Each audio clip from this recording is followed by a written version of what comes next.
hello there. Hi, everybody. Happy Sunday, friends and lovers. And thank you for joining us. This is 5 Minutes with Robert and Amy, Nasir and you, and we are glad you are here on this fine January 21st.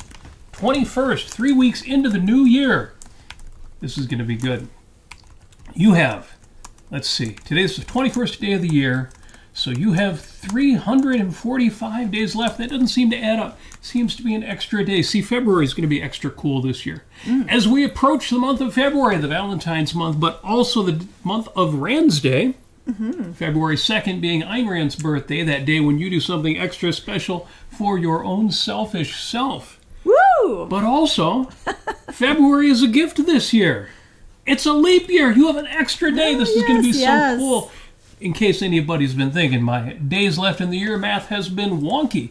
There's 339 days left until Christmas, 24 until Valentine's Day. We talked about that. We'll talk about it again as it comes closer. 70 days until Easter.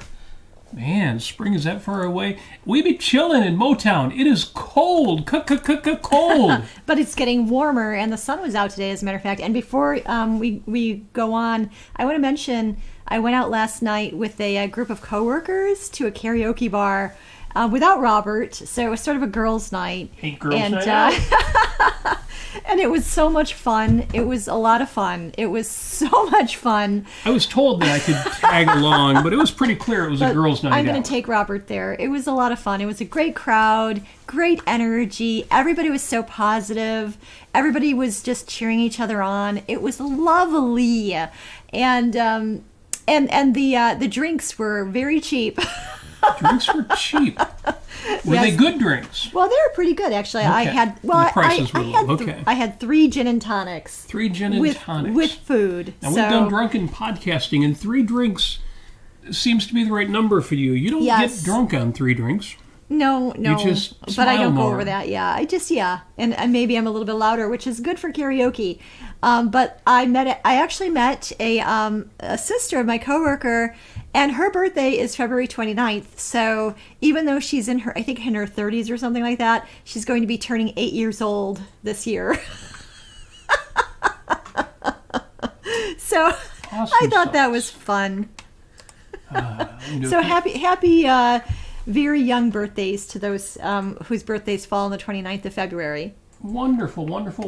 I was going to I thought about bringing the ukulele out. I was thinking we should sing Happy Birthday to You, Happy Birthday to You, Happy Birthday, dear Carol and Bonnie. Happy birthday to you both. 2 birthdays this week. Very and cool. Very special people in our little Motown circle here. Even though one of them is in Soviet Kanukistan, we're going to get you down here to Michigan and celebrate this. Carol's having a bucket year list. Yes, we're both going to dye our hair blue and go up on a hot air balloon. She's just turning the same age that I am now, so still young, but yeah, she's making that list. We talked bucket lists before. We'll do that again, but first, I want to celebrate. I want to celebrate this date, January 21st. I've only got a couple of on this dates, but this was the day the Concorde took off. Multiple Concorde supersonic airplanes took off simultaneously into flight January 21st, 1976. The London flight was headed to Bahrain in the Persian Gulf, and the Paris to, this is better, Rio de Janeiro, via Senegal in West Africa. At their cruising speeds, the innovative Concordes flew well over the sound barrier at 1,350 miles an hour, cutting air travel time by more than in half. So cool.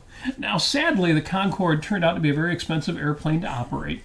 So they were not a great commercial success. There were a lot of complaints about the noise because when you break the sound barrier, you cause atmospheric disturbances, what is called a sonic boom, and the people who were on the ground didn't really appreciate that at the time. Why not? I don't know. You think they would say, wow, that was really loud. How cool it is. Do it again. Yeah. It can't be any worse than when the tree next door, when I was shoveling snow this week, cracked as a massive branch just broke off of the tree. Sounded like a gunshot. Nature. I wonder if the sonic boom of a Concorde was louder than that. Yeah, nature. Nature's crazy. Yes, crazy, you commanded man. it. You must obey it. Well, I don't know. I'll obey its nature, but No, I will totally control nature, like they did with the Concorde. Fastest airplanes for commercial travel, 1,300 miles an hour? That's crazy. Well, as most of you know, the Concorde did eventually decline. Again, it had commercial problems, expensive to operate. There was a crash toward the end of the lifespan of the Concorde, and so very, very sad. 3 years after that Air France crash in 2003, the last Concorde. Well, they're doing it again. They're not doing it again. No, Boom Supersonic is doing it, and it's cool. If you've followed Boom Supersonic, we've talked about them before at boomsupersonic.com. There's a link in the show notes. Look at the YouTube description. I'll update the Facebook one after the show as well. They've started building. They're not the airplane, but they've built the factory. The building part of the factory is up. Now they just need to outfit it with all the things you need in order to build a whole new technology supersonic aircraft. Super cool. One more. Well, I'll do a couple birthdays real quick because I do love the birthdays. Because it is the birthday today of Billy Ocean. All right, Caribbean Queen. That's right. Yeah. Get out of my dreams, get into my car. That's right. Oh my gosh. Billy Ocean was cool. Did you know Billy Ocean was British? Yes, I know he's British. I would not have guessed that. Oh, I knew it. British guys have that kind of soul. Well, I guess if you can have Rick Astley have soul, then anybody British can have soul. You know, that's a phenomenon that I'd like perhaps to explore further in the future. British soul? Well, yes, the British, you know, you've got, I mean, even Amy Winehouse, you know, the kind of, the kind of affinity that a lot of British people have for Motown, and that style and era of American music. So, yeah, it's kind of fascinating. Carol is in the chat, and it turns out her birthday wasn't this week. She was just talking about it because she's going to make this year her bucket year list. That is so cool. I'm glad that you are here. Too sweet, too sweet. And, so happy birthday to Billy Ocean. Happy birthday to Ben Mink. Well, Carol will know who that is. Our Canadian friends will know who that is. Ben Mink, the guitarist, the musician, record producer, but also famously played the electric violin on the Rush song Losing It. Oh. And actually, in one of their last few tours, the R40 tour, the 40th anniversary tour, there were 5 dates in which Ben Mink actually joined the band, and they played that song for the first time since the Signals album was released, and he played electric violin on it live. So happy birthday, Ben Mink, now 72 years old. Oh, I didn't mention Billy Ocean is 73, and a couple years older than all the rest of them, but still with us. The great tenor of the 3 tenors, Plácido Domingo, celebrates his 83rd birthday. So a happy musical birthdays to those 3 great men. And one more. It's a national holiday, isn't it always? It is National Hugging Day. Aw, oh, look at this. Aw, hugs. That's the Christian side hug. That doesn't really count. I love me some Christian side hugs. Well, that gets me into a topic that I want to raise. And I need to keep an eye on the chat, because I have 2 things I want to ask you in the chat. Those of you who are watching the show live, if you're listening after it on the podcast, you'll get to hear what the results were. Two things I want from you in the chat. First question is, and this one goes out to the objectivists or the Ayn Rand fans or the folks who have read the book Atlas Shrugged. I have a question for you I want you to weigh in on. You experts, all things Ayn Rand. And the question is... Uh-oh. We're going to get so in trouble for this. The question is, in Atlas Shrugged, Ayn Rand's final and largest novel, at least for the first half of the book, well, there's a spoiler in the question, actually. It's okay. It's okay. You're just going to have to suffer if you haven't read it yet. If you've never read Atlas Shrugged, mute or, turn off your speakers for 10 seconds. It's okay. 10 seconds, starting now. The question is, was John Galt a virgin? No. As we continue to talk about this, I'll simply refer to him as the protagonist. It's a spoiler that, some people don't know that's an actual character until they read the book. But was the protagonist of the novel a virgin? Okay, this is silly. This is really, really... But it came up on the internet. Yes, on the somewhere in the somewhere on the internet. Yes, yes. And it caused some controversy because somebody made the claim that our protagonist In Atlas Shrugged. had a girlfriend. Yes. Before he meets the other main character. At least in the notes of the author or in a casual conversation with the author. And some folks have taken that as really blasphemous. And I totally get that, especially because it turns out the story probably came from Nathan Blumenthal. Yeah. A.k.a. Nathaniel Brandon. So I can see why people would be a little prickly about the whole idea. But it's an interesting question. Amy, you raised something interesting about the book The Fountainhead. Right. I mean, so in the early Ayn Rand, here it is, you can actually read about Vesta Dunning, who is, in Ayn Rand's early Ayn Rand writings, Howard Rourke's girlfriend before he meets Dominique Franken. Right. And yeah, Howard Rourke had a girlfriend. At least, that was the... that's something, I don't know exactly why Ayn Rand, I need to reread this and see, or maybe and put it in the chat, why did Ayn Rand leave Vesta Dunning out of The Fountainhead? I recall something just vaguely that it was just, it wasn't essential, and how Ayn Rand was very much about being concise and brevity and being essentialized. So I think that was probably it, but I don't know if there was more to it than that. But yeah, it's been a long time since I read about Vesta Dunning, Howard Rourke's girlfriend. And so anyway, yeah. So when it came up on the interwebs whether or not John Galt had a girlfriend in the Valley or somewhere else prior to meeting Dagny Taggart, or prior to even knowing about her, maybe when he was a teenager, whatever it may be. Now, I totally get the reaction people had to the conversation. Yeah. They're treating these works like they're sacred, and in a way they are. They're my absolute favorite novel is The Fountainhead, and Atlas Shrugged the angels right up there. With Ayn Rand. Not that kind of sacred. No, just important to us. Properly should be respected. That's all I mean. Sorry, I'm just catching up with the chat.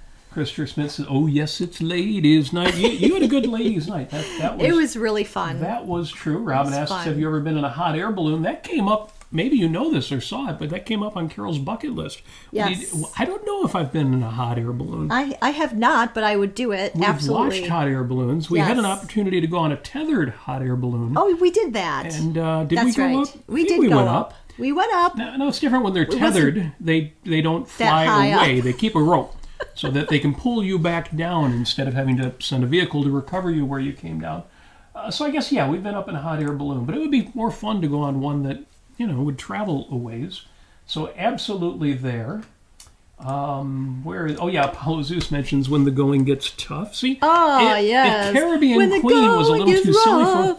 The going gets rough. That was cool. That was a cool... Well, A to Z here is British, so he would know about a British pop star. And songs that I have forgotten. Stephen Katz says, was he a Virginia? The book doesn't say. Well, I don't know if that was a typo or an autocorrect, I think if he did that on purpose. Because in high school, I knew a girl named Virginia. We called her Virgin for short, but not for long. That was a joke, y'all. Well, since I got fed the straight line in the chat, I could not possibly resist. What? So, yes, we're being a little bit cheeky. But, life's what you make it. And I can't imagine that our protagonist did not have a magnificent life, nor was he completely inexperienced when he had a chance to meet our heroine. Yes. In the tunnels. Well, we'll leave it there. No more spoilers. No.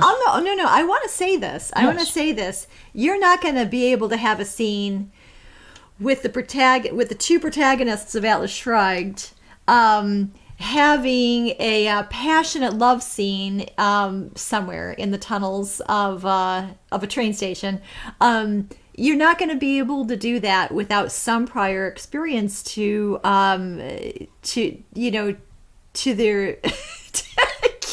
You just can't do it. I'm sorry.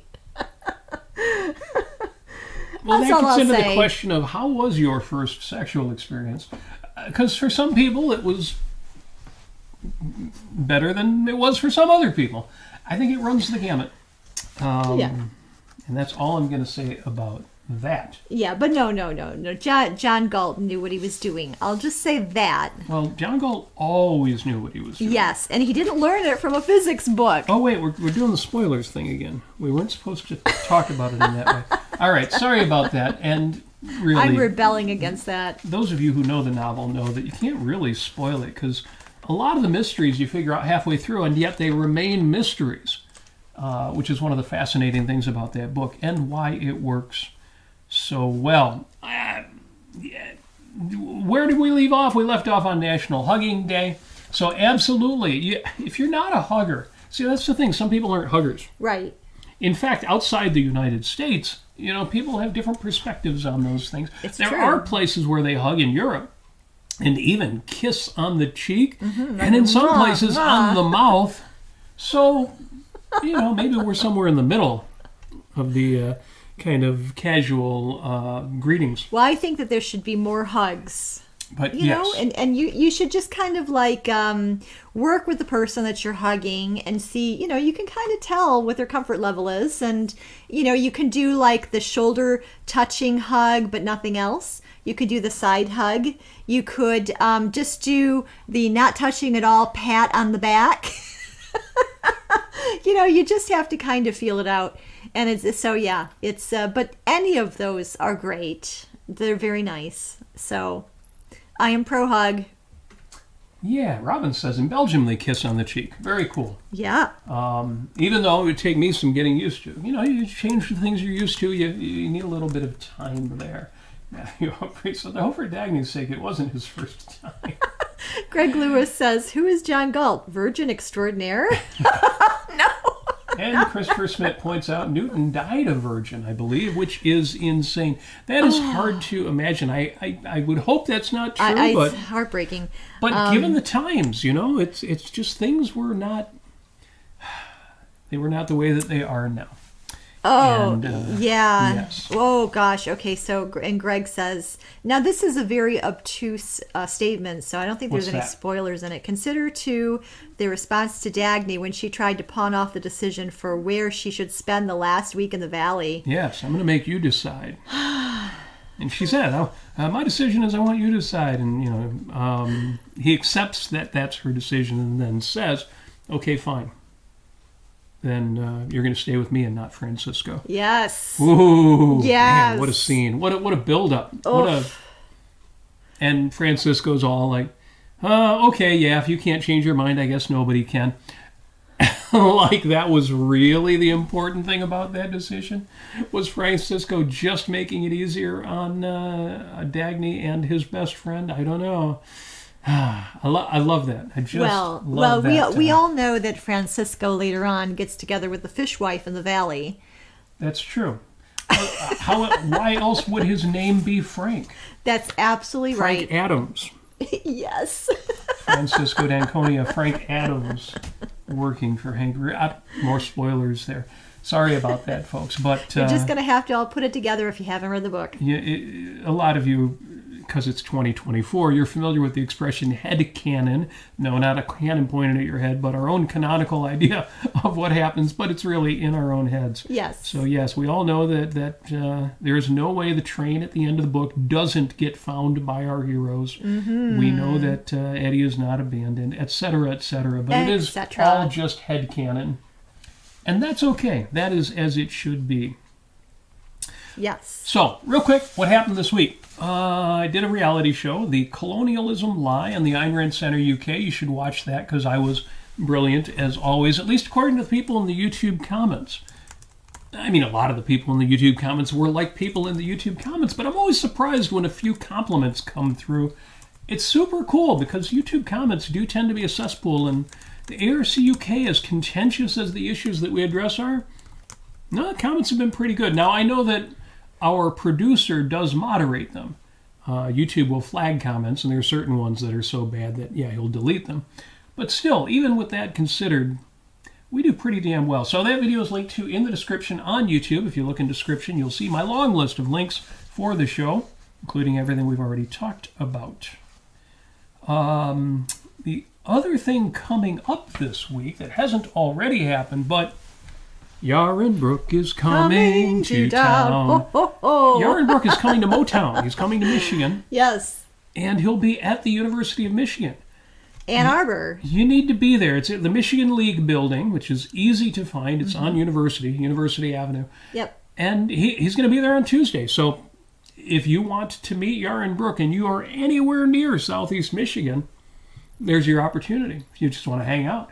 Or if you want to meet us, because we'll be there We're going to too. be there. Oh, my gosh. And it's great because he's coming from multiple events. The day after, he's going to Northwood University, which has a great, I hope they use the same auditorium they used before. He's spoken there before, and he did a great job, had a great room. But he's also going to be speaking at the Henry Ford Academy. Now, this is not public. This is not public. The Henry Ford Academy is a charter school. It's a high school.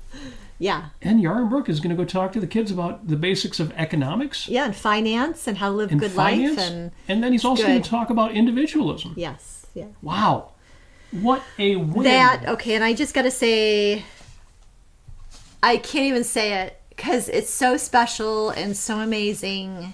What can't you say? I what can't you can't even say. put it into words how wonderful that is. Ah, That's all I can say. well, that's the right attitude.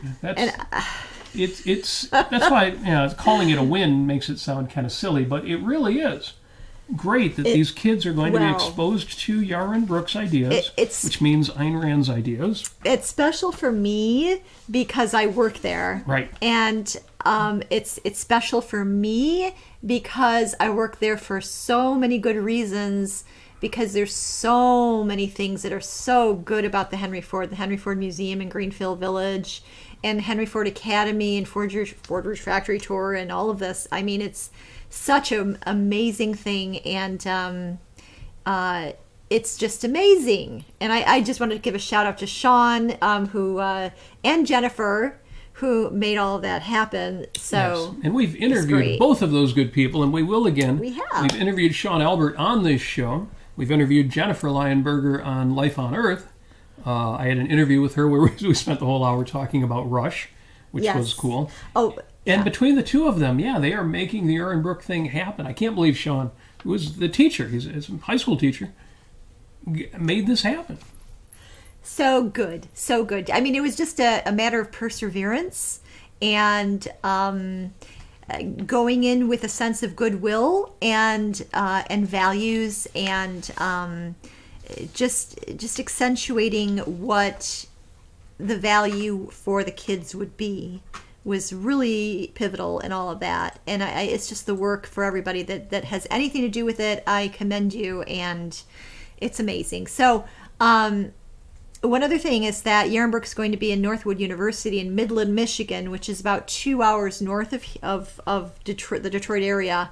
So that's going to be Wednesday the 24th at, I think, 7 p.m. So you can go to the Yaron Brook Show or yaronbrookshow.com, I believe, for further details for those two appearances for U of M and Northwood. Yes. That is, it's almost too cool. Mm-hmm. And Narendra says Yaron Brook is too good, and he is. He's awesome. And Narendra also says he's a hugger. I missed some of these Facebook chat comments, and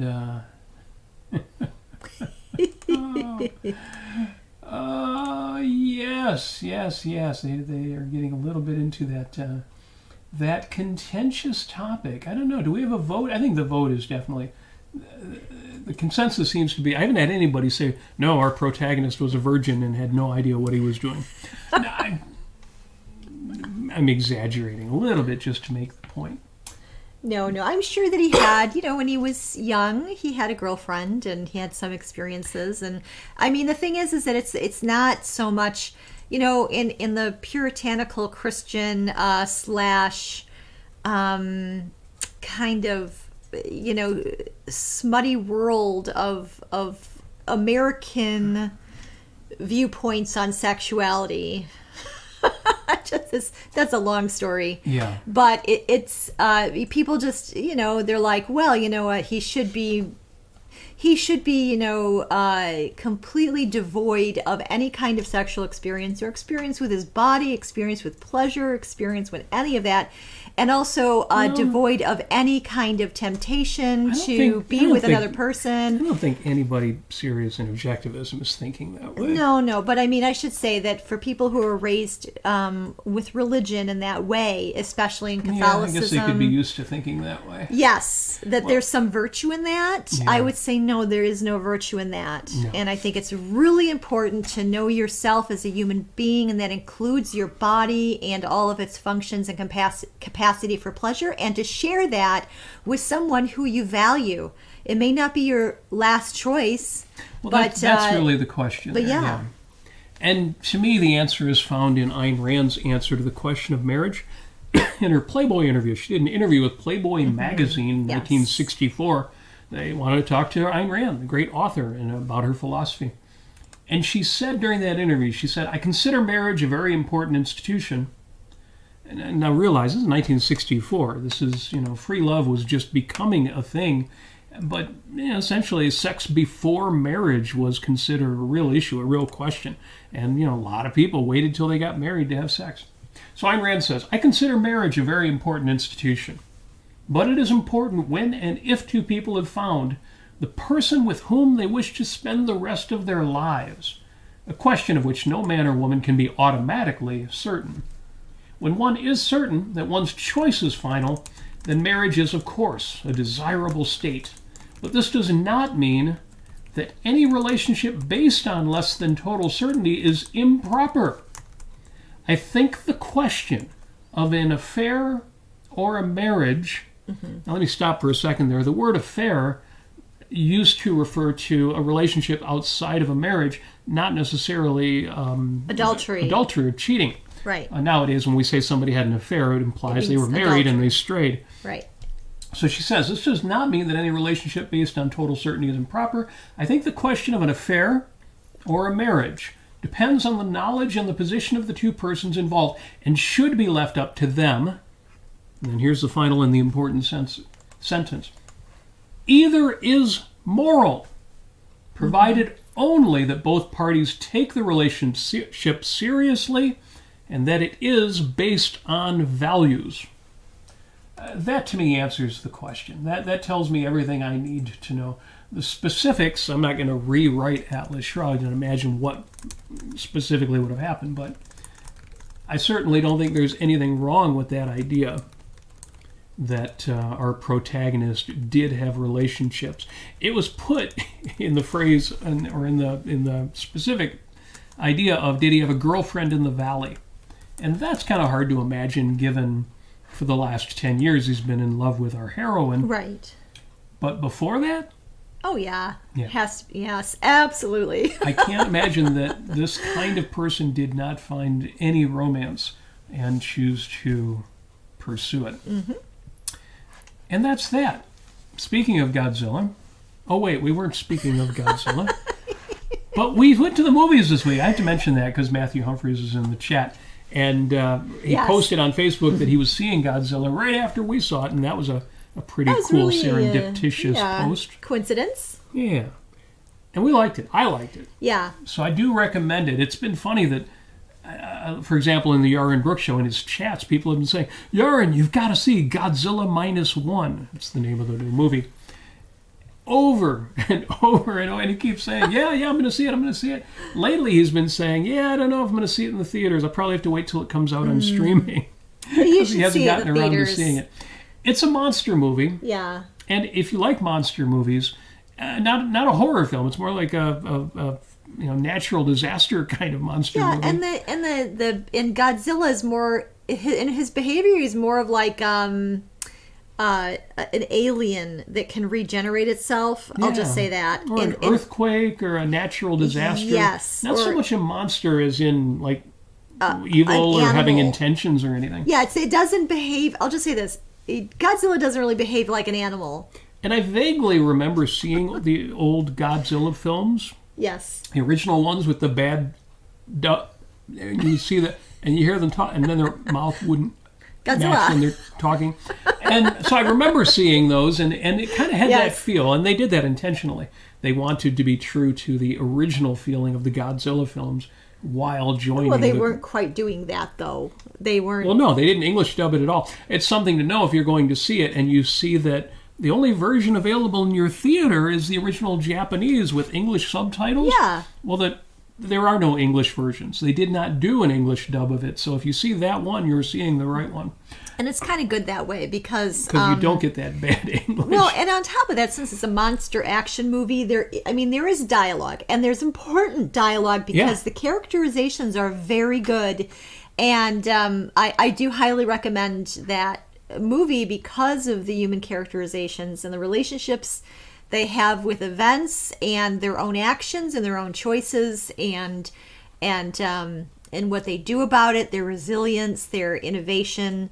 It's great. It's in those aspects, it's very good. Right. But if you're just watching it, there isn't it's basically more of a showing, not telling movie. It's showing you what's happening. And so, yeah, to read everything isn't necessarily necessary. Yeah. Although it helps, because the It reason does. it's such a great movie is because the monster part of it is a setting, but it's trivial to the plot. And there is actually a plot. There is actually a story told. And it could have been something other than a monster for which this story could have been told. It could, for example, just have been a war movie and it told a similarly inspiring and heartening story. So, yeah, I do recommend it. That was very, very good. I'm just looking at the chat here. Jim Ashley is saying, regarding the virginal or non-virginal status of characters in the book, I'd rather the fact remain unknown and unimportant to me because it really is unimportant. You're absolutely right. And I should, if I didn't make it clear, I should have mentioned this was a casual conversation. It's not to be taken seriously. Right. It's not in any way to detract from these magnificent works. Yes, headcanon and speculation are just fun, now not important. Narendra is making a point too. When Ayn Rand talked about the importance of values, Rand is fully correct as usual. Sex also is not devoid of love, as you say, and the quality is, and he leaves us an ellipsis, some dots there. I can't imagine having sex with somebody I didn't love. Right. Even though... Or admire or something of that variant. Even though the love... love runs the gamut. And, yes, I'll just put it that way. The kind of love we're talking about could be the very casual love you have for a friend, for example. Even though it means something and it is substantial, it wouldn't be the kind of romance over which somebody would make lifelong commitment, marriage, etc. Not to get too much back into that. Yeah. Well, yeah. But I really did enjoy Godzilla. I'll Yeah. mention for the people who've seen it, and not really a spoiler, but it was just a little bit disappointing at the end. After the climax of the film, it's almost like they didn't want it to be a Hollywood ending. They didn't, actually. I read about the director saying that they wanted to have a little something to, And so they put two elements in there that took a little bit away from the resolution of the film. Yeah. They could have left those two elements out. I just decided I'm not going to say what they were because I don't want to spoil any. You need to see it without any spoilers. Yeah. I'll just say kind of ignore or not take too seriously the last 30 seconds. And they made it easy to not take those two elements too seriously. That's true. Because the things that happened are inconclusive and easy to shrug off. Right. So. Yeah, and Matthew says in the chat, he says that the movie is a standalone story. It's not part of the MonsterVerse. I'm not familiar with the MonsterVerse. Well, they've been doing Godzilla films lately, and yes, you don't need to see any of the modern Godzilla films to enjoy this film. This film is more like an origins or early story. Yeah, and I agree. He says it's very serious and philosophical. I wouldn't say it's very explicitly philosophical, but it raises issues of morality, sense of life, benevolent, malevolent universe. And yeah, there's a lot of implication in that. And well, that's exactly why I wanted to bring it up. And folks may be wondering, is Robert ever going to get to what he titled the show? Because there was a post online. Some folks, we talked about Felix Mueller. He's a famous objectivist who's not famous at all, but everybody knows him because he writes these brilliant. They're always just like rough draft notes that he writes for his own sake. Yeah. But if you're friends with Felix online, you know he's wicked smart, and he gets into the kind of issues that I like to get into. Yeah. And he had written a post about people who regard work as drudgery. People who use expressions like wage slave. I'm a wage slave, and why should I have to work for a living, or at least work so hard? And he had some great notes about it, and so I had to answer that, and I ended up writing a comment on it. And then I decided the comment was good enough that I need to brush it, touch it up a bit, and make it a Substack post. So if you're on my Substack, you may have already read this, and I'm not going to read the whole thing. But it's a very big deal. When I saw this, I thought, this is a very big deal. We've talked about this, how every situation you're in, and especially the ones you choose, and even if you thought your choices were very limited, I didn't really choose, I just took the least worst case, still, you made that choice. Those are all under your control. And your attitude, your perspective, the way you approach them is entirely within your control. You get to choose how you're going to feel about that, how you're going to approach that, whether you're going to go in with pride and do the very best you can. This is pride, the virtue, in the sense of moral ambition. So here's a bit of what I wrote in response. This is a very big deal. It's a manifestation of deeper philosophic issues, including the primacy of existence. You'll recognize this from Matthew's comment in the chat. I don't know if this was intentional. This includes the primacy of existence, the benevolent universe premise, free will, and sense of life. And I made the point. The primacy of existence, if a kid accepts you're growing up, you're young, and you accept that reality comes first. Yeah. Not what mom and dad said, not what people did to you and imposed on you. And you get the feeling that whether you're going to survive in this world really depends on whether or not you can get along with people or get what you want from. No, if you look at reality first, the facts first. Yes. It's sort of like the way that I would put that is that you, as a child, you are an explorer, you're a discoverer of what is actually true.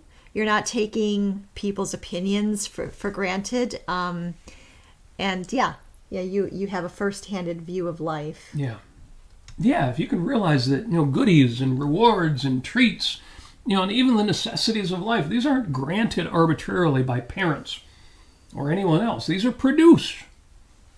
Then the simple requirement as you get older to earn what you want and need is obvious and natural. And if that need is well met, it's a source of enormous self-esteem. Primacy of existence. And then, it leads into the benevolent universe premise. All of the world, including all of the people in the world, all the world is indeed a stage, to steal a line from Shakespeare or Rush. A background, a playground, a factory. Whatever the complexities, it's up to each of us to utilize, to use, to take advantage, to enjoy whatever this world has got to offer. And there's more on offer than you can even imagine. There is more potential out there, more options, more opportunities, more choices than you can even consider, much less capitalize on in a single lifetime. Under sense of life, we each have a sense of life, of what life is, and it can be and should be. And this sense can't be determined, created just by our situation and our experiences. Even a child in the most difficult of circumstances, the most disadvantaged kid in the world, can choose to see beyond, to see what could be, what can happen, what he can do. And he can choose to work toward greater things. And, we all know the kid who was the most fortunate. He had all the advantages and chose to only see the worst in people and things, and life, the world, opportunities. Life is what you make it, within your own soul most of all. And of course, free will. The sooner we accept our relationship to the requirements of human survival and flourishing, the sooner we can embrace the fact that whatever opportunities or obstacles we face, it's our choices that are decisive, determinative, efficacious, powerful. And can you imagine if it was any other way? If you didn't have a responsibility, if you didn't direct, if you were not a self-made soul building a self-made life, that would be a disaster. Fortunately, we do have choice. And among our choices, getting back to this idea of we're all wage slaves, among our choices is our own approach and demeanor. By changing our focus, we can choose complacency, resentment, boredom, sadness, bitterness. Or we can choose pride, enthusiasm, accountability, wonder, determination, gratitude. So what's the difference? What's the difference that makes the difference between that kid who said, I'm going to make this life the best I can, whether he started out with all the best opportunities or all the challenges in the world, versus that other kid who may have had everything going for him and was angry and bitter and jealous or pathologically narcissistic, just not happy. And the difference is philosophy. The fundamental beliefs we hold, not just academic philosophical ideas, but consciously, personally, psychologically, viscerally. Our philosophy, our beliefs about what real life is and can be and should be. So, it's on my Substack. Fortunately, a lot of people have read it. A few people have commented on it, said some nice things. I appreciate that. But I need the reminder as much as anybody. I don't write these things out to preach. The Lord knows I do enough of that. But I need to remind myself as well. Yes. Oh, and Audrey asks what your Substack URL is. I do believe it's robertnasir.substack.com. I believe it is. Yes. The link is in the show notes, and I think the link actually says substack.com/@robertnasir. But robertnasir.substack.com also works. Good. And yes. And please subscribe, even if you are the kind of person who, like I sometimes do, will sign up for a Substack and then only read every now and then. You will get an email every time I publish, which, sometimes is every week, sometimes is every month or two, depending on whether I've said anything that I think is worth putting out there. This year I'm going to be working on doing that more regularly as I'm putting together notes from the past 108 episodes of Life on Earth. And I'm realizing there are some things out there that really should have been in written form. Yes, so, yes. There will be more, and there will be good stuff. But yes, life is what you make it in so many ways. Now I got a comment from a friend of ours who gave some examples of, well, that may be true, but our work environments do present us with real disappointments. There are some lousy, for example, she says, lousy corporations out there. Let's see, I'm going to read a couple of things because it was a public post and she commented public. She said, a lot of modern jobs are BS and not meaningful. Maybe even 80% of cubicle jobs at corporations are of this nature. Consider just two recent examples from people I know. An engineer's day is spent at diversity training or corporate mission statement team building. An architect was pulled into a half-day corporate culture workshop in which they had to get into teams and breakout sessions and identify traits of the office as being masculine, feminine, or other gendered. Now she goes on, she's got a lot of great examples. I can tell you, having worked in corporate environments, I have been exposed to these things.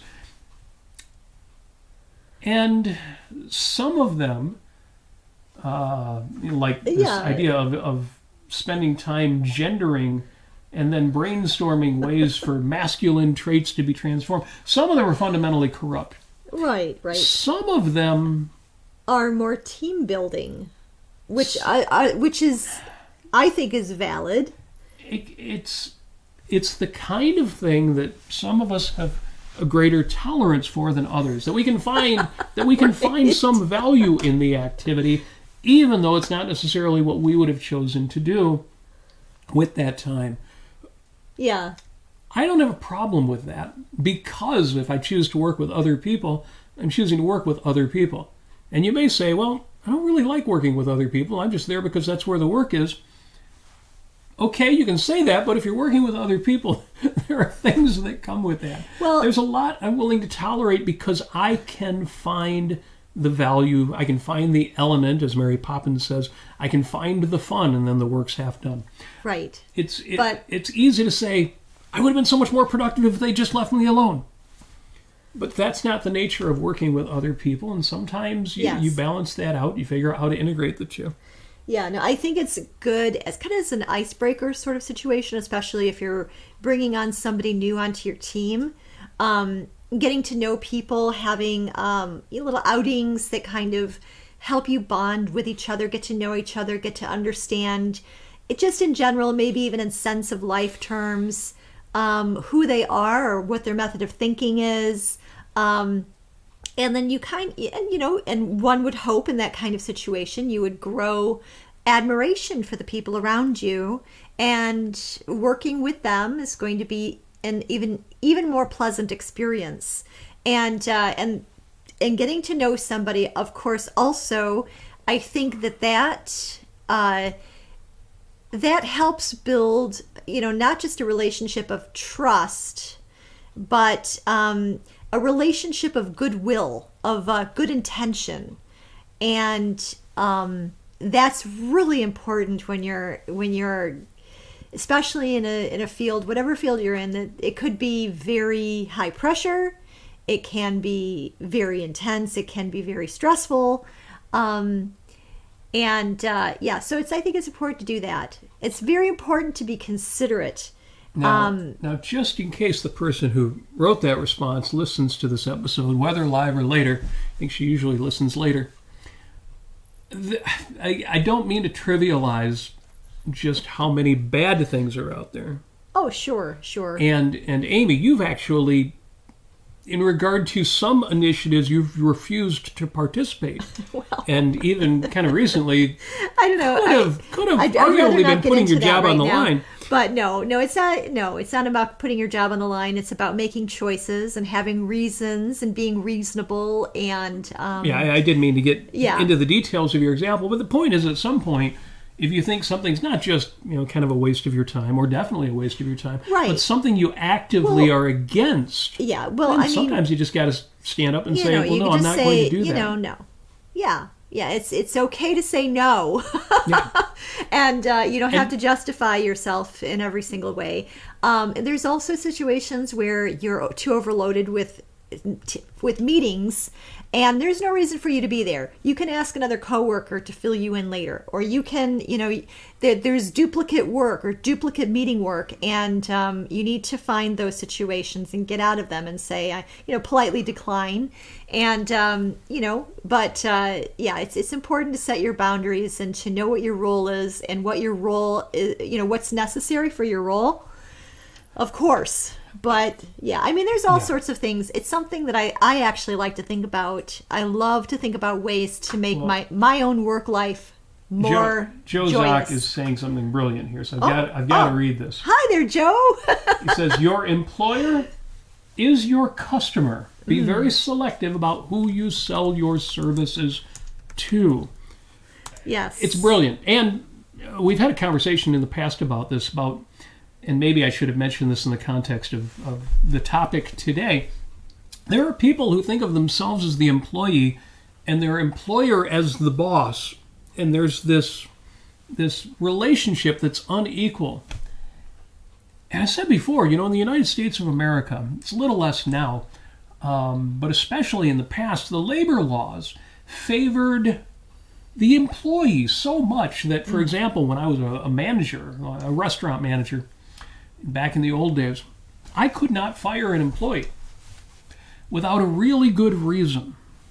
Now, usually if it was somebody I wanted to hire, it wasn't too hard to document a good reason. But if you fired somebody without cause or couldn't prove that there was a good cause, you could get in trouble. You could get fined. The unemployment people could charge you beyond what you usually pay in unemployment insurance. People could go collect unemployment on the claim that, I was let go for no reason.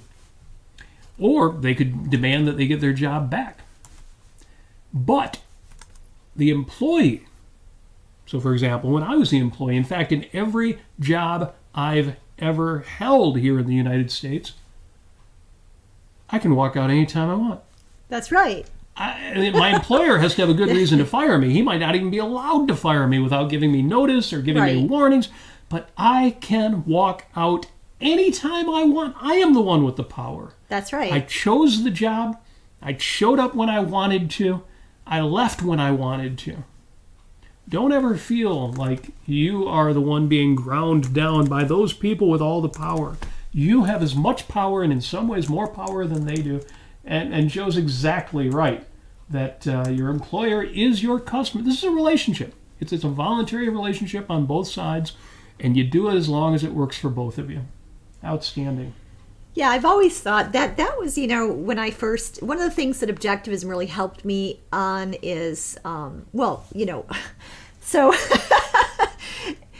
I don't know, just so many things that I don't have time to talk about right now. But to condense it, it helped me be reality focused. It helped me focus on the facts of a situation, and it helped me kind of parse out and expand my knowledge on what is this whole job thing anyway.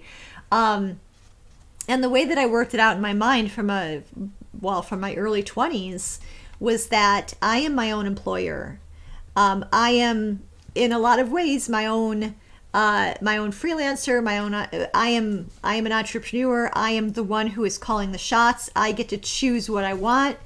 And yeah, you're absolutely right. You can walk out of a job. I've never actually walked out of a job, but that would be interesting to do. Did I ever quit no notice? No, I think I have, but yeah. So again, I brought this up in the context of our friends' statements. I don't mean to trivialize any of that. No, and she's not wrong about any of them. So I need to write a longer reply, but I think you get an idea what my perspective on all of that is. Yeah, I feel very, very grateful right now to be working with people who are quite reasonable and quite benevolent. With great people in a great place, and it's great. There are challenges, and there's room for criticism. And sure, there's always room for improvement. They are. I'm not going to say imperfect, that's the wrong word, but, fallible and quirky. And one of the things that I wanted to say, and gosh, maybe I should write a book on this, because one of the things I've learned in a corporate job, when you're dealing with people, especially if you're dealing with a situation where it's a hybrid situation, or you're working from home, or whatever it may be, or whatever situation that you're in, it's really important to set standards with regard to mistakes. Because everyone's going to be making mistakes at a job. Everyone's going to have a mistake or two or whatever, or 3 or 4 or 5. And it's extremely important to model how you want to recover from that mistake. Say you make a mistake. Do you try to sweep it under the rug, try to keep anybody else from noticing that you made it? And I made a commitment to turning my mistakes around in a very public way. Not very public, but to those who were actually affected by it, I make it a point to call my mistakes out, and not just that, but to come up with a solution to rectify the mistake before I even say anything, which is a wonderful thing. And of course apologize for it and everything like that. But if you can work with other people who think that way, it's like heaven. because no one's sweeping anything under the rug. Everyone's being transparent and reality focused and fact focused, and everybody can turn those sorts of situations that went wrong around into something maybe even better. Right. And that kind of experience in a job and working with others is very rewarding, especially if you're the one who made the mistake and you're the one turning it around, and people are really respecting you for what you did. And that kind of that methodology and that courage and taking that action it's worth its weight in gold in business. So I'll just say that. Yes. And Narendra says, I see the limitedness, but in class I am free and most appreciated. And he goes on, and he's right. But part of my problem, part of my pathology, part of my issues is I'm enormously grateful, and I don't take anything for granted. Even a company that isn't being run the way it should be rather, well, I don't have a right to that company being run the way I think it should be run. I didn't build it. I didn't create it.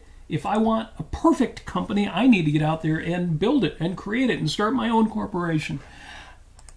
I know that it's reasonable to expect better from people, but again, that's my pathology. That's my problem, is I tend to be grateful for everything, every opportunity that is open to me, even if it isn't what it should be. I need to get over that. But the flip side of that is, I always give a warning about people. You may be in an actually objectively bad situation. You may have an objectively difficult life. I don't want to be toxic. Or dismissive. We talked about toxic positivity. Right. I don't want to say everything's good, and if you're unhappy, there must be something wrong, because everything's good. That's not the way it is. Make the lemonade out of lemons. That's right. And I'm not going to give the full disclaimer, because I've given it before. In fact, the last item in my show notes, is a link to an episode of Life on Earth. I think it was just me. I don't think you were on this one, Amy, but Life on Earth with Robert Nasir, called Toxic Everything. And I had fun with toxic everything. At the time, toxic masculinity was a very big deal. The folks at Gillette were suffering from discussing toxic masculinity in their razor commercials, and men, we can do better. Like, oh, good, men can do better. Of course, a lot of people took that in a bad way, and in some ways it was a bad thing for them to do. But toxic positivity, being dismissive of actual and real challenges, I don't want to make that mistake. Watch that video. I thought that was great fun. At least I had a lot of fun doing it. Now, my take-home point, again, is, well, life's what you make it. Yeah. And the world is what you make it. You choose how you take it in. You can choose your reactions. Well, you can't directly change your emotions. We know that emotions are automatic. But you can change your emotions, you can change your reactions by changing your focus, by changing your thinking. And just realize everything beyond nuts and berries falling from a tree into your mouth was created, produced by somebody. And yes, everybody out there creating, producing, making the food that you eat, the houses you live in, the cars that you drive, maybe they could have done better, maybe they should have been done better. But at a base level, I am grateful for all of it. And I don't take any of it for granted, even if it should have been a lot better than it was. It's all pretty amazing to me. I always say we are surrounded by miracles. Yeah, I've got something else here because, yes. So Greg in the chat on YouTube, he paraphrases this quote. This is something that George Washington, our very first president of the United States of America, the man, said. And not the king.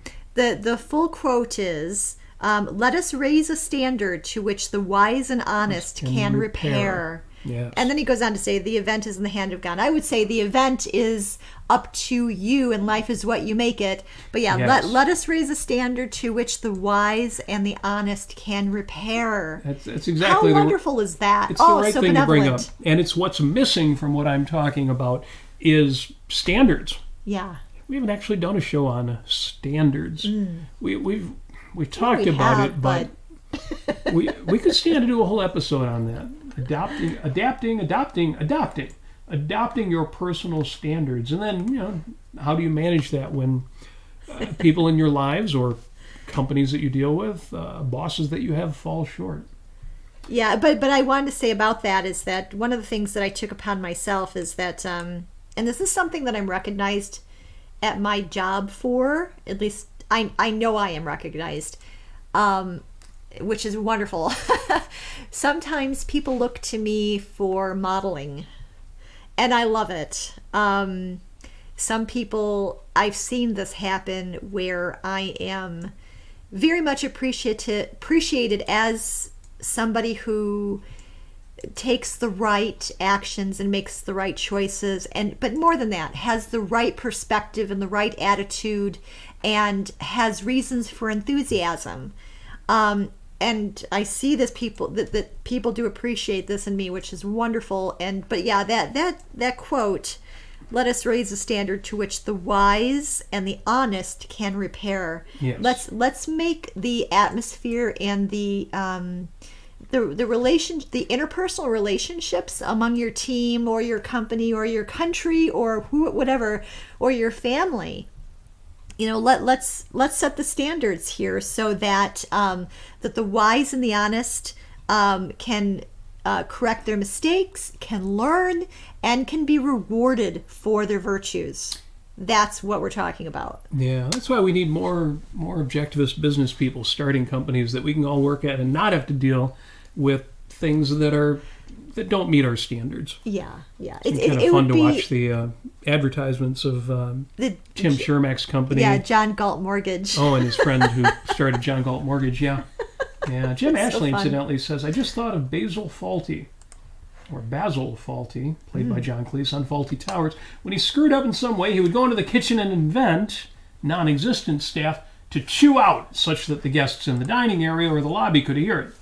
And he says, "That's definitely not taking responsibility for one's mistakes."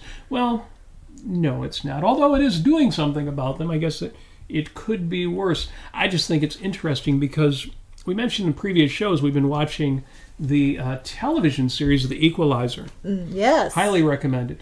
Well, we're getting into season 3. There were 4 seasons, and season 3 is not highly recommended. No. I don't know if it gets better in the rest of the season or season 4, but I feel like the first 2 seasons are the ones we can recommend, and then Yes. after that, it's iffy. I was going to mention that, actually. Thanks for mentioning that, because season 1 and season 2 of The Equalizer are great. 3 and 4 are sort of kind of pale imitations, but at least you can see Edward Woodward. Well, the question is, do we finish it up? Are we going to... Oh, yeah, Okay. absolutely. Well, what I would say then is after we finish up, and although Jim didn't advise it, Yaron Brook recently said as well, Fawlty Towers is the best British comedy ever. I'm like, wow. And I thought maybe I should watch it. Maybe it's really good. But do I really have time to watch, to get into a whole different Well, it turns out there were only 12 episodes of this. Oh. It was only 2 seasons, which... Or, you can or watch what, that. Not seasons. What do they call it? Series. 2 serieses. In America, a series means the whole run over the course of all the seasons. But anyway, point is, 12 episodes. So yeah, we should probably give that a watch, because how hard is it going to be to watch 12 episodes of anything? So we will get into that. Thank you for your comment. Jim always writes insightfully about television and film. And, Yeah, I guess and Jim... has a point to everything Jim he writes. actually wrote on the John Galt Line Facebook page a review, I believe, of the Godzilla movie. Really? Yeah, he says this in the Facebook chat here somewhere that I'm Well, trying to find. Oh, we here will it is. find that. Godzilla, Japan, and Self-Sacrifice, posted on the John Galt Line. So it'd be interesting to see what Jim writes. Yes. And Jim, you know what, Jim? You need your Substack. You need to go on Substack, and you need to have people to subscribe to what you write about. Because sometimes I catch what you write, and sometimes I don't, and it's just the Facebook algorithm and everything, and I can't see everybody. I know he's been working with another objectivist to compile his writings. Maybe that was not supposed to be public. I'll leave it there. That Yeah. Good things we may don't be know coming. any specifics like that. So Yes. But yeah, okay, and Christopher says that he watched the Equalizer 2 with Denzel Washington, which was great. All of those 3 were good. Mm-hmm. Yes. What you got? Oh, Robin says, well, 12 episodes of 5 Minutes with Robert and Amy Nasir is 12 hours. The math is inscrutable there. I certainly can't figure it out. A is not A. I've only had 3 years to try to figure this out. By the way, so Life on Earth, there was actually this one person on Facebook who asked about Life on Earth and whether or not we're going to continue on ARCUK with that. We are not. But that's okay because we have this show and we're going to do more interviews on this channel. We're going to be, just keep going with that. Robert's going to be working on his book, on his writings, on his Substack. Life on Earth may be coming back. Oh. But it won't be on the Ayn Rand Center UK channel. Exactly. Yeah. That's absolutely right. But yes, either way, 5 minutes is in effect. It will exist, which is great. Yes. One other thing is that last Sunday of 5 minutes. Akira Felix in the chat says, "Damn, I missed this." Well, it's only 6 minutes after the hour, so you haven't missed much. So last episode we referenced the word based, but we didn't actually talk about the word. Well, there's controversy there. I tried looking on the internet. What is the origin of the expression based? Dude, that's based, man. And we use that in the title of last week's show. Yes. Well, if you look it up online, if you look in the usual places in the social media or Reddit, nobody who uses that expression knows what it means. Where did it come from? It was used in a rap song some time ago, and everybody think, it came from that rap song. Well, why did he use it? Well, that's just as far back as I go. So this is what dictionary.com says. Based is a slang term that originally meant to be addicted to crack cocaine or acting like you were, but was reclaimed by rapper Lil B for being yourself and not caring what others think of you, to carry yourself with swagger, which is a great definition if you want to have... It's not true, but it's a great idea, yeah. It's not true? No, it's not true. It obviously did not come from freebasing, not because of the way the expression is used. There is no doubt in my mind, even though I have no evidence to back it up whatsoever. Based just means reality-based, fact-based. There you go. When people talk about somebody based, they're talking about somebody who's grounded. It further says here, and what Robert Nasir, in 5 minutes of Robert Nasir and Amy Nasir, reclaimed the word to mean reality-based. No, I don't think I made that up. I'm telling you, I will eventually find evidence to show that that's right. Really, I will. Anyway, it's a fun, as a matter of fact, Christopher Smith here, he references debased. So debased. It's the opposite of debased. Well, the irony is that some words mean they're opposite. Yes. So he's, sick. Yeah, that's sick, man. Well, it's the same as in the 80s. They said, that's bad, man. Well, wait, bad means good, and sick means good, and what? So, yes. Never try to keep up with the kids' neologisms, but based to me was an obvious one. Yeah. Which is why I couldn't resist putting it in last week's show titles. So there you go. And Jim is pointing out faulty towers you could use for training seminars on what not to do. Absolutely. So there we go. Folks, thanks for joining us. We're running a little bit long. I thought this would be one of those short shows, but don't I always say that? Every 10 episodes or so I'm actually right, and we managed to get it in a reasonable amount of time. But I prefer an unreasonable amount of time. I like unreasonable things. Not irrational, just a little outrageous. Your life should be unreasonable. It should be outrageous. It should be bigger, bolder, better than the people around you. The kind of life that makes you think, man, I wish the people I work with were better than they are. That is a normal feeling for somebody who is a little better than the people around you. Well, it should be over the top with values. Over the top with virtues, over the top with bettering your life. Life is what you make it. So as Doc says in Back to the Future, make it a good one. Folks, thanks for joining us. I'm going to wrap. I'm going to do this real quick. Go to robertnasir.com for anything you want to know about us, what we do. Support the show. Patreon is there. Send us money. We got a new Patreon subscriber this year. I want to see more of that, but I appreciate it. Love, and it's National Hug Day, so hugs to all of you who are already doing it. Amy is giving her little Coco dog there the treatment as well. Like and subscribe, says Coco. Like and subscribe. That's it. I'm wrapping it up. We're done. We're done. What are you still doing here? Why are you still watching? Oh, you're waiting for me to say. And as always, because it's true, we do wish you every success that you so richly deserve. I know that you do. I know you work hard. I know you think hard. I know you virtue hard. And we are wishing you all the goodness that comes from that. And that is why, as always, and with Valentine's Day right around the corner, no, it doesn't have to be romantic love, but it is very, very real that we do wish you love.